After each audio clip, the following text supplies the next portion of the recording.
One, two, three, four, let's go. Hey, welcome back, y'all. Welcome back to another episode of the Zolyin podcast. I'm your boy Yin. What's going on, everybody? How you been today? Hope you had a great Memorial holiday. I know I did. It was a pretty good 3-day weekend. Really, the last couple of weeks, I have actually been busting my butt trying to make this move happen. I'm changing. I told you guys, rug your job. Do everything, okay? Follow your dreams. Life is short, okay? I talk about that on another channel. Let me know if you're interested in hearing about that other one. The other one. I make it sound mischievous, like it's some dark secret, but it's not. It's I don't like to push anything on anybody. Maybe I should change that. Maybe I should change that. It's all about sales these days, right? But anyways, welcome back. Today we're going to talk about an old subject I talked about quite a while back. I think it was a month ago. Maybe it was 2 months ago. I can't remember. I'm going to put the it feels like a year ago. I'm going to put the link in the description down below of my last video where I talked, not last video, but the last video where I talked about WotC. Or maybe it was a different video. I don't remember. But it's the video where I talked about them replacing Aaragorn, right, with their woke version of Aaragorn, a black Aaragorn, and why that's ridiculous. Okay, I went to all the details. I talked about it. I went to top to bottom why it doesn't work, okay, and why it's a bad idea and why it's toxic. And I'm gonna say it, it's toxic. But today I want to bring you to a new type of discussion, okay, a new different angle on everything. This is something that is we're gonna zoom out for this, by the way. We're zooming out, okay? We're in the macro, okay? In this macro, we are looking at the entire field of how things are when it comes to the discussion of anything politically. It's just become this hodgepodge. You have your hobby, politics, the internet, social media, all these things come together, toxic mindsets, and then you have, people reacting in a very emotional way, a lot of ego investments, a lot of covert contracts. It's really wild. And actually, I should probably put that. Maybe I'll put that link. Let me know in the comment section if you want a video on ego investments. I already did one on another channel. Let me know if you're interested in that. I'll happily put that in. I talk about that other channel on Twitter a little bit here and there. It's a positive channel. It's more of a uplifting, a more inspirational kind of thing. But anyways, back to this discussion of the macroverse. I'm calling this the macroverse, by the way. The macroverse is when we zoom out so far that we can see the playing field. We have a bird's eye view of everything that's happening, right? And so looking at everything from a macro perspective, I noticed something, a movement, right? Ever since this Bud Light thing happened, which I didn't even talk about, which I probably, looking back, I would have probably, but I've been more focused on trying to do my own thing. I've been following my own advice, guys. I'm about it. I'll never tell you something that I'm not gonna do myself. Okay, so this Bud Light thing that happened recently, all these corporations now pulling back everything, realizing it's hurting their sales. I'm not gonna say it's the end of the woke era. I don't think it is, personally. I think it's more complicated than that. I think it's a lot more complex. But what I do believe is we are now in an era I would call the Great Noticing. Okay, this is the Great Noticing. Remember when I said was maybe 2 years ago when the Katana event happened? I said the Great Rugathon occurred, right? The Great Rugathon is when people were quitting their jobs, they're moving, they're starting over a whole new life, they're doing different things, they're walking away from their old types of jobs to a more remote kind of style, to a more freedom-oriented style.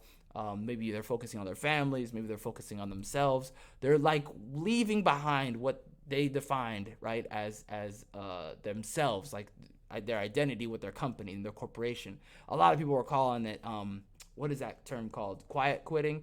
I already told you guys, rugging is not quiet quitting if you already have plans to leave and you're going to leave and you will walk away. You're rugging. It's not the same as quiet quitting. Quiet quitting is you are complacent at that job and you're still kind of low key. You need the job kind of. You still need the job, but you feel inside that you're not valued, so you don't care. You're just using them for all they're worth. That's quiet quitting, in my opinion. I'm not saying it's a bad thing or you're a bad person. Again, It's more complicated than that, right? Going back to this topic, though, the Great Rugathon happened, and now we have the Great Noticing, right? So the Rugathon happened. People had more time to pay attention to things. They started noticing stuff. It started to pile up. These things come. It takes a while, right? A lot of these movements, it's a trend, first of all, first and foremost, rather than an organized movement. And that's how normies work. I say people in general, when they notice something, it takes time for them to kind of react to it, and it takes time for a lot of them to see it. As a result of that, when they do see it and when they do notice it, it becomes a more evident situation where they talk about it with each other in public, and then you get other people who are offended by said discussion, piping in. This guy right here is offended by said discussion. He doesn't like the fact that people are complaining about a mega corporation, abusing, we'll just call it what it is, abusing, a material that was made by somebody else who was passionate, who had a vision, right? Tolkien had a vision, and as a result of him, having it sold to a corporation, published through a corporation, and through many sales of contracts and licenses, this whole miasma of I would call it the Hydra of these megacorps of ownerships, right? All these different heads of ownerships. I own the printing, I own the magazine version, I own the rights to the movies, I own the rights to the cartoons, the action figures, the everything, right? You have this mess, right? And you see these people, reacting to everyone discussing that, they're repulsed by what the mega corporations are doing, right? These mega corporations are abusing the material Tolkien created for a purpose. He had a purpose to it, which was to entertain the people, right? Tell a good story, right? First and foremost, about this place that doesn't exist, but it's inspired by all these other things that he experienced, right? When he went to war, things that he believed in, things that he wanted to kind of pass on because he wanted to leave an energy behind. That's just who Tolkien was. He wanted a tale that was in his soul that he wanted to put out there. And he did that. And so, even you see with his son, how it changed him, how it affected him, how it influenced him, right? And you see with the estate, which is, a whole other topic in and of itself, how it utilized it as much as they could to make it a profit. And these mega corporations are now, taking a bite back into the pie, right? They already paid in, they already aped in, as the kids say in crypto. Aping in means when you throw in a lot of money and you really, really hope it pays off. You're praying, bro. You are like, please let this work. That's what they call aping in, because it's not very bright, but it is very bold, right? It's just because it's bold doesn't mean it's bright, and just because it's bright doesn't mean it's bold, right? It's two different things, two different pieces of the pie. And so the thing that's really interesting to me about this whole situation is you have people who show you their ego investments in these mega corporations, right? The mega corporations are ego invested in the sale that the sales they're trying to make, because they're trying to buy back in, they're trying to make the money that they sold. They're trying to make the money that they lost, right? They're recouping losses, and they're trying to make a profit, making it worth it, right? And so they think that they can expand on it by making, Aaragorn black. They think they could, originally they thought they could send a message to everybody, but once they realize majority of people don't like it, they're hoping that they can make sales outside of the U.S., in other countries where there's, people of different races who will be like, oh, who they think, right? They think people will be like, oh, look, somebody's my skin color. I'm going to buy the product. But when you do research and you realize these are second helpings, second sloppies, sloppy seconds as the kids call it, it's insulting. It is insulting. You don't want to, again, I've talked about this before, how there's a plethora of opportunities out there to create something amazing that is there's examples already I talked about in the last video, with Jamura, freaking Magic the Gathering, Wizards of the Coast created their own fictional place anyway back in the day, and it was successful, right? It was a very successful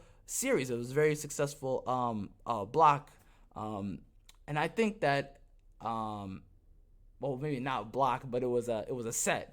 But I really do think that, when you look out and you see the macro, you will see a certain trend with all these behaviors. This guy is ego invested in other people believing that this is a good thing because he doesn't have conviction in himself, just like Wizards of the Coast didn't have conviction in themselves to just make a product and put it out there, right?